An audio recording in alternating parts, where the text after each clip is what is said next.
今日我哋又講下新聞啦。咁喺4月1號嘅時候啦，彭博就出咗個報告去講咧，就話伊朗開始去收船隻嘅過路費。過路費咧就會用人民幣或者係用穩定幣去支付嘅。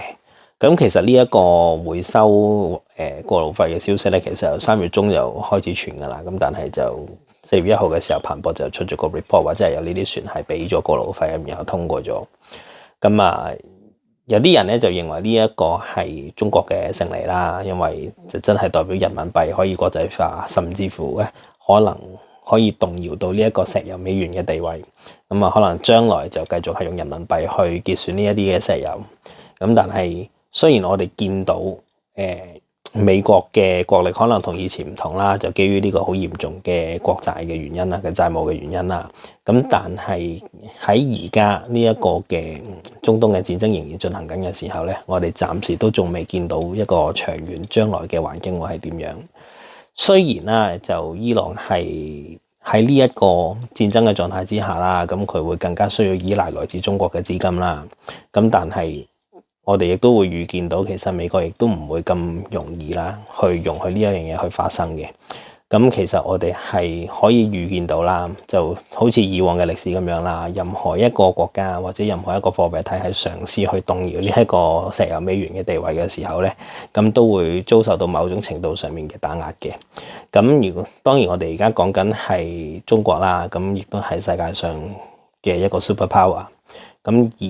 當呢一個 super power 咁明顯地喺同美國處於一個敵對陣營嘅情況之下，到底喺呢一場戰爭可能完結咗，或者個局勢和緩咗之後，到底之後落嚟嘅政策會係點樣呢？其實我哋可能會預見到就會越嚟越多係針對翻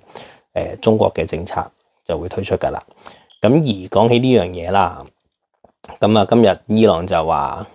擊落咗美國嘅2架 F-35戰機啦。當然呢啲我哋無從稽考㗎啦，因為伊朗就真係用連宏福院大科嘅照片都拎埋出嚟用。但係咧其實我哋亦都會見到有另外一單新聞咧，就係講伊朗咧嘅無人機嘅零件同埋無人機嘅供應來源係邊一度。就牽涉到咧有香港同埋中國嘅公司。永遠牽涉到呢一啲伊朗嘅黑錢咧，我哋成日都會聽到香港嘅名字出現嘅。